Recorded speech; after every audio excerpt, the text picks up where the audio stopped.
বিসমিল্লাহির রহমানির রহিম। প্রিয় দেশবাসী, যে যেখানে আছেন, বাংলাদেশের খেতে খামারে, শহরে নগরে গঞ্জে যারা আমাদেরকে দেখছেন আজকে এই মহান দিবসে, তারা আমার সালাম গ্রহণ করুন। আর যারা উপস্থিত আছেন তারা আমার শুভেচ্ছা ও সালাম গ্রহণ করুন।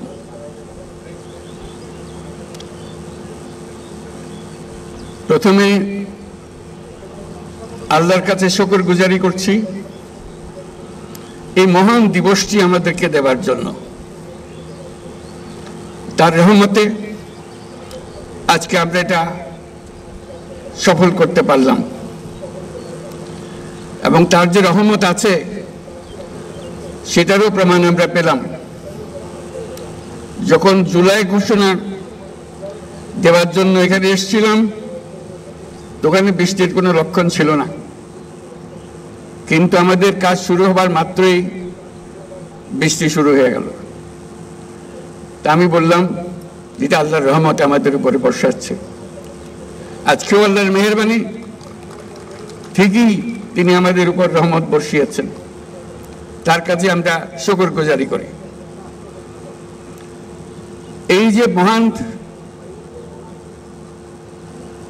দিবস, এবং তার মধ্যে বিশেষ একটি ক্ষণ আল্লাহ আমাদেরকে দিয়েছেন, যে সমস্ত জাতি একসঙ্গে হয়ে, সমস্ত রাজনৈতিক নেতা একসঙ্গে হয়ে তারা জুলাই সনদে স্বাক্ষর করছেন। এরকম ঘটনা ঘটবে এরকম কেউ আমরা চিন্তা করতে পারি নাই। যখন ঐক্যমত্য কমিশন গঠন করলাম, মনে মনে আশা ছিল যে হয়তো দু একটা বিষয়ে তাদেরকে একমত করতে পারবো, কিন্তু রাজনৈতিক দলের বক্তব্য শুনলে মনে হয় কেউ কারো কথা শুনবে না। কাজে ভয়ে ভয়ে এটা শুরু হয়েছিল। প্রফেসর আলী রিয়াজকে দায়িত্ব দিয়েছিলাম। উনি একজন গুণীজন, যে উনি বুঝে বুঝে যদি অগ্রসর হতে পারেন। অবাক কাণ্ড, সারা দেশ দেখলো। দল শুধু আলাপে বসলো না, চমৎকার আলাপ করলো। এত গভীর ভাবে, এত গভীর জ্ঞানের সঙ্গে তাদের মধ্যে আলোচনা হলো, এত সৌহার্দ্যের সঙ্গে আলোচনা হলো। এটা না দেখলে আমাদের বিশ্বাস হতো না। আপনারা যারা দেশের প্রত্যন্ত অঞ্চলে আছেন, বিভিন্ন জায়গায় আছেন, তারা প্রত্যেকে দেখেছেন, কারণ টেলিভিশনে এটা প্রচার হচ্ছিল ক্রমাগতভাবে, কিভাবে তারা তাদের যার যার নীতিগুলো তুলে ধরছেন, বক্তব্যগুলো তুলে ধরছেন। সেটা সব মানুষ শুনতে পেয়েছে শুধু নয়, তারা অংশগ্রহণ করেছে, মনে মনে অংশগ্রহণ করেছে, ঘরের মধ্যে তর্ক বিতর্ক করেছে, কার কথা ঠিক, কার কথা উচিত, কোনটা মানলে ভালো হবে, কোনটা গ্রহণ করা উচিত হবে, এবং সেটা নিজেদের মধ্যে লেখালেখি করেছে, তর্ক বিতর্ক করেছে। সারা জাতিকে এটার মধ্যে ঢুকিয়ে ফেলেছে। আপনারা শুধু সীমাবদ্ধ কামরাতে বসে আলাপ করেননি, আপনারা সারা জাতিকে এটার মধ্যে আলোচনার মধ্যে শরিকদার করেছেন। সবাই অংশগ্রহণ করেছে। কেউ তাৎক্ষণিকভাবে কেউ রাজি হয়ে গেছে এমন ছিল না। অবস্থা দেখে মনে হচ্ছিল বেশি দূর বোধহয় অগ্রসর হবে না, কয়েকটি বিষয়ে একমত হয়ে বোধহয় সমাপ্ত হবে। কিন্তু ক্রমে ক্রমে যত জটিল বিষয় হোক না কেন, ঐক্যমতে এসছেন। আজকে আমরা একটা দীর্ঘ তালিকা নিয়ে এই সনদ প্রণয়ন করতে পারছি। আমরা রাজনৈতিক দলের সদস্যদের জন্য এবং আমাদের ঐক্যমত্য কমিশনের সহসভাপতি এবং সদস্যবৃন্দের জন্য জোরে একটা হাততালি দিয়ে অসম্ভবকে সম্ভব করার জন্য। তারা ইতিহাসে অক্ষয় হয়ে থাকবে, তাদের নাম অক্ষয় হয়ে থাকবে। লোকে চিন্তা করবে যে তারা কিভাবে এটা করেছিল। আজকে এই দিনটি যে পেলাম, এটা মহান দিন। এটার কথা চিন্তা করলে গা শিউরে ওঠে। এমন একটি দিন, সেটা শুধু জাতির জন্য না, সারা পৃথিবীর জন্য একটা বড় রকমের উদাহরণ হয়ে থাকবে। বহু জায়গায় সেটা পাঠ্যপুস্তকে থাকবে, সেটা ক্লাসরুমে আলোচনা হবে, রাজনৈতিকবিদদের মধ্যে নিয়ে এটা নিয়ে আলোচনা হবে বিভিন্ন দেশে, কোনটা ঠিক কোনটা বেঠিক, তারা কি বললো, আমরা কি চাই, তারা সেটা পারে কিনা সেটা চেষ্টা করে দেখবে তাদের দেশে এটা সম্ভব কিনা। যেই উদাহরণ আমাদের দেশের রাজনৈতিকবৃন্দ সৃষ্টি করেছেন সেটা দেশের জন্য তো বটেই, সারা পৃথিবীর জন্য উদাহরণ হয়ে থাকবে। আমি তাদেরকে আবারও মোবারকবাদ জানাই এই কাজটি করার জন্য, দেশকে অনেক উচ্চে নিয়ে যাওয়ার জন্য, বহু উচ্চে নিয়ে গেছেন তারা। এই যে আমরা এটা পারলাম, একটা কমিশন বসিয়ে একমত করার চেষ্টা করা, এই যে কমিশন বসানো হলো, এই সুযোগ যারা দিল, যার কারণে হলো, তাদের কথা আমরা একবার স্মরণ করি। গণ অভ্যুত্থানের নায়কদের কথা স্মরণ করি, যাদের কারণে আজকে আমরা এখানে এসেছি, যারা এই অভ্যুত্থানের জন্য প্রাণ দিয়েছে, রক্ত দিয়েছে, তাদের কাছে স্মরণ করি। যারা আহত হয়েছে, বীর যোদ্ধা যারা আহত হয়েছে, বেঁচে আছেন, কষ্টে আছেন, তাদের কথা স্মরণ করি, তাদের কাছে আমাদের শ্রদ্ধা জ্ঞাপন করি, আমাদের কৃতজ্ঞতা প্রকাশ করি। তাদের জন্যই আজকে আমাদের এই দিনটি করা সম্ভব হয়েছে। তাদের কাছে আমরা সারা জাতি চিরকৃতজ্ঞ থাকবে। আমরা সেই কৃতজ্ঞতা তাদেরকে জানালাম। আমরা আজকে যে কাজটা করলাম, এখানে স্বাক্ষর করলাম সবাই মিলে, সেটা দিয়ে আমার বাংলাদেশ পরিবর্তন হবে। এই পরিবর্তন সম্ভব হলো ওই গণ অভ্যুত্থানের কারণে, ছাত্র জনতার অভ্যুত্থানের কারণে। এটা হলো দ্বিতীয় অংশ। সেটা তারা করেছিল বলেই আজকে আমরা এই সুযোগ পেলাম। আমরা পুরনো কথাবার্তা সব পাল্টে ফেলে নতুন কথাগুলো আমাদের জীবনে নিয়ে আসলাম, আমাদের জাতীয় জীবনে নিয়ে আসলাম, আমাদের সংবিধানের পরিবর্তনের মধ্যে নিয়ে আসলাম, আমাদের অন্যান্য বিষয়ে সরকার চালানোর বিষয়ে নিয়ে আসলাম। অনেক বিষয় এসছে এই পরিবর্তনের ভেতরে। এই পরিবর্তন এখন আমাদের সামনের দিকে এগিয়ে নিয়ে যাবে। আমরা সেই পথে অগ্রসর হব। আমাদের জন্য আজকে নবজন্ম, আমাদের নবজন্ম হলো আজকে। এই স্বাক্ষরের মাধ্যমে আমরা নতুন বাংলাদেশের সূচনা করলাম।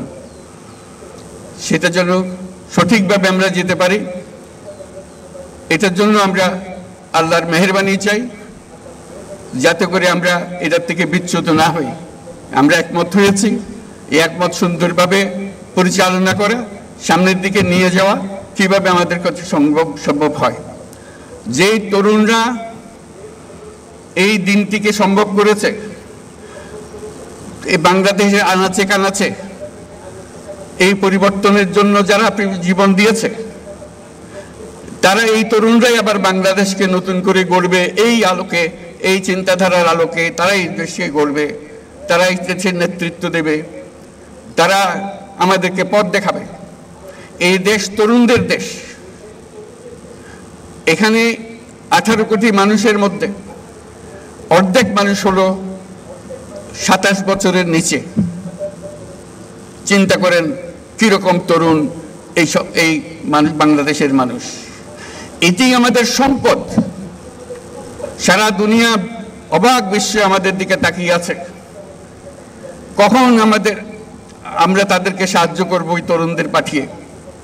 কারণ সারা দুনিয়াতে তরুণদের অভাব, কোন দেশে তো তরুণ নাই বলতে গেলে। কাজে তারা আমাদের দিকে তাকিয়ে আছে। এটাই হলো আমাদের সুবর্ণ সুযোগ, তাদেরকে এগিয়ে যেতে দেওয়া। তাদেরকে শুধু বাংলাদেশকে পরিবর্তন করে না, পৃথিবীকে পরিবর্তন করার সুযোগ তাদের কাছে এসছে। আমাদের কাছে দরখাস্ত আসছে, আমাদের কাছে এতজন পাঠান, আমাদের কাছে এতজন পাঠান, আমাদের কাছে যত পারেন পাঠান। এটা তো 2025 সালের কথা। 2026 সালে কি বলবে? 2027 সালে কি বলবে? হাত জোর করে করে আসবে। কারণ আমাদের তরুণরা ছাড়া পৃথিবীতে এত তরুণ দিতে পারে এত তাজা শক্তি দিতে পারে, এত সৃজনশীল মানুষ দিতে পারে, এত বিশ্বস্ত মানুষ দিতে পারে, দেশ খুঁজে পাওয়া যাবে না। কাজে সেই দেশকে গঠন করার দায়িত্ব আগামী সরকারকে নিতে হবে, পরবর্তী সরকারগুলোকে নিতে হবে। সেটার জন্যই প্রস্তুতি হচ্ছে এই আমাদের সনদ। এই সনদের মাধ্যমে আমরা আরেকটা বড় কাজ করলাম। আমরা বর্বরতা থেকে সভ্যতায় আসলাম। আমরা এক বর্বর জগতে ছিলাম, যেখানে আইন কানুন ছিল না, মানুষের ইচ্ছায় যা ইচ্ছা তা করতে পারত। এখন আমরা সভ্যতায় আসলাম, এবং এমন সভ্যতা আমরা গড়ে তুলব মানুষ ঈর্ষার চোখে আমাদেরকে দেখবে। কাজেই সেটা এখন আমাদের পরবর্তী এই সনদ পরবর্তী জীবন আমরা কিভাবে গঠন করব তার উপর নির্ভর করবে। কিন্তু আমাদের ভবিষ্যৎ অত্যন্ত চমৎকার, শুধু আমাদের সমাজটাকে গঠন করতে পারলে। এই যে সবচেয়ে বড়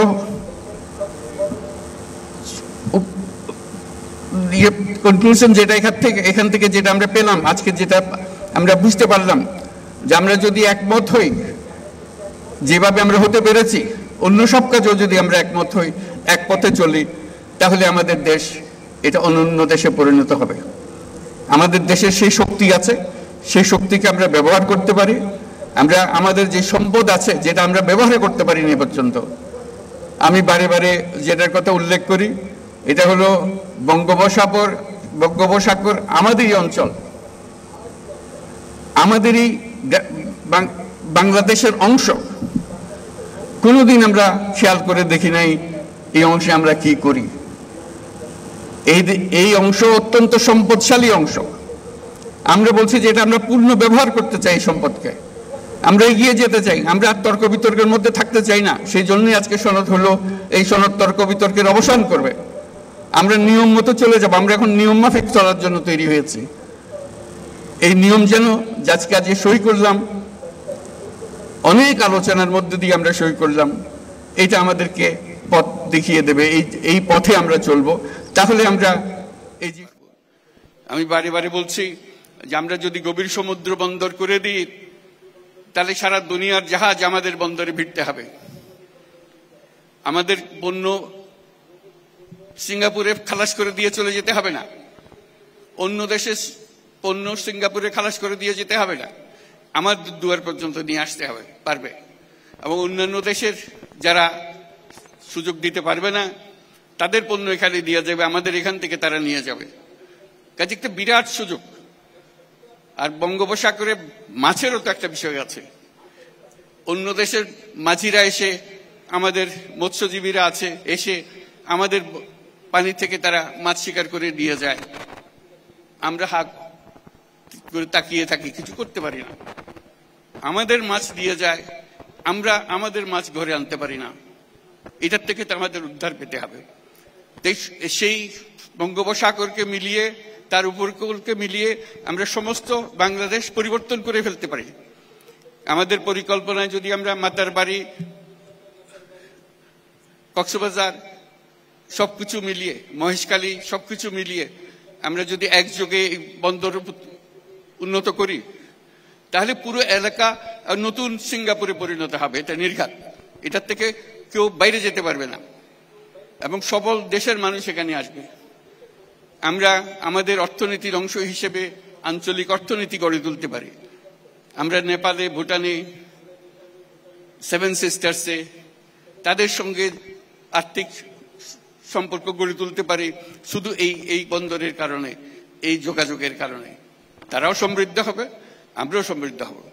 কাজে এই সুযোগগুলো আছে, যদি আমরা মত ঠিক মতো চলতে পারি। সেই জিনিসটা আজকে আমাদেরকে দেখিয়ে দিল যে আমরা পারি। সেটাই হলো আজকের আমাদের যে শিক্ষা, যে আমরা যেটা চাই সেটা করতে পারি।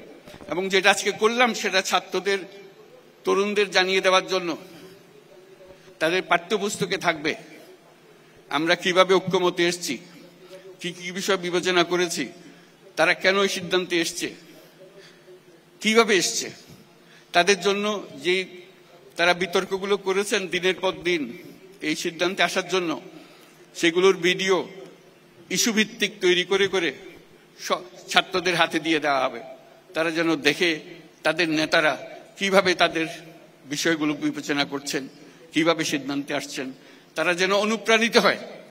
আজকে শুধু অনুষ্ঠান না, সারা জাতি এটার থেকে অনুপ্রাণিত হবে, নতুন পথের দিশা পাবে যে আমরা ছোট জাতি না, কারো দয়া দাক্ষিণ্যে বেঁচে থাকার জাতি না, আমরা কারো কথার তলে থাকি না, আমরা আমাদের মতো চলি, মাথা উঁচু করে চলি এবং সারা দুনিয়াতে আমরা মাথা উঁচু করে চলবো। সেই সামর্থ্য আমাদের আছে। আমরা অন্য দেশকে দেব, আমাদের সেই সামর্থ্য আছে। অন্য দেশ আমাদের কাছ থেকে শিখবে, সেই সামর্থ্য আমাদের আছে। আজকে যেই সনদ সই করলো, এটা বহু দেশ শিখতে আসবে, এটা আমি গ্যারান্টি দিয়ে আপনাদেরকে বলে রাখলাম। এই যে একটা উদাহরণ সৃষ্টি করলেন, এরকম আরো বহু উদাহরণ আমরা সৃষ্টি করতে পারি। সেই পথে আমরা যেন চাই। আমরা একটা মহান জাতি, সেই মহান জাতি হিসেবে নিজেদের মধ্যে অনুভব করতে হবে। কেউ যেন আমাদেরকে ধাক্কা দিয়ে চলে যেতে না পারে, আমাদের দেখলে সম্মান করে, মাথা নিচু করে থাকে। এত জিনিস তোমরা কি করে করলে? এখনো তারা চিন্তা করে যে তারা এত কিছু কিভাবে করলো, এই অভ্যুত্থান করলো, একটা এত বছরের সরকারকে ফেলে দিল, পালিয়ে গেল সরকার, একটা নতুন সরকার করলো, একটা নতুন সনদ করলো, এত কিছু করলো তারা। এটি অবাক বিস্ময়ে তাকাচ্ছে। আমরা নির্বাচনের কথা বলেছি, এই সুর, যে সুর আজকে আমরা এখানে বাজালাম, সেই সুর নিয়ে আমরা নির্বাচনের দিকে যাব। ঐক্যের সুর, ঐক্যের সুর দিয়ে আমরা নির্বাচনের দিকে যাব। ফেব্রুয়ারিতে নির্বাচন হবে এবং এই ঐক্য যেন বজায় থাকে। আজকে ঐক্যমত্যে আমরা যেরকম সনদ করলাম, রাজনীতির ব্যাপারেও, নির্বাচনের ব্যাপারেও আপনারা রাজনৈতিক নেতারা বসে, বিভিন্ন দলের নেতারা বসে একটা সনদ করেন কিভাবে নির্বাচন করবেন। যেমন তেমন করে নির্বাচন করলে তো আবার পুরোনো জায়গায় ফিরে যাবো। এত কিছু করে লাভটা কি হলো? এই কথা লিখে আমার লাভ কি হলো? কথা লিখলাম, কথা মানলাম না, কাজের মধ্যে গিয়ে মানলাম না। কাজেই আমার অনুরোধ, আপনারা আবার ঐক্যমত্য কমিশন বলেন, কমিটি বলেন, নিজেরা বসুন, নির্বাচনটা কিভাবে সুন্দরভাবে করবেন, উৎসব মুখর করে করবেন, ইতিহাসে স্মরণীয় করে তুলবেন। যেই সনদ রচিতা এই নির্বাচন করেছে, এই সনদ তৈরি করেছে যারা, তাদের হাতে এই নির্বাচন সৃষ্টি হয়েছে। পুলিশ এসে কেন ধাক্কাধাক্কি করবে? সেখানে নিজেদের নির্বাচন নিজেরা করব আমরা।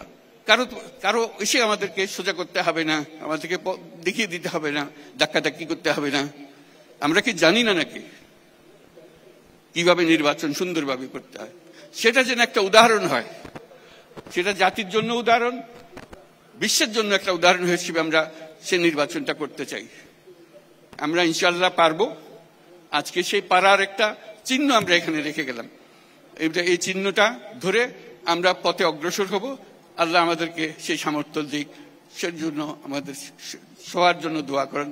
যারা আজকে শুনছেন, দূরে দূরে আছেন, মন ঠিক করেন যে এই যে ঐক্যমতের মাধ্যমে যে কঠিন কঠিন কাজ সমাধা করা যায়।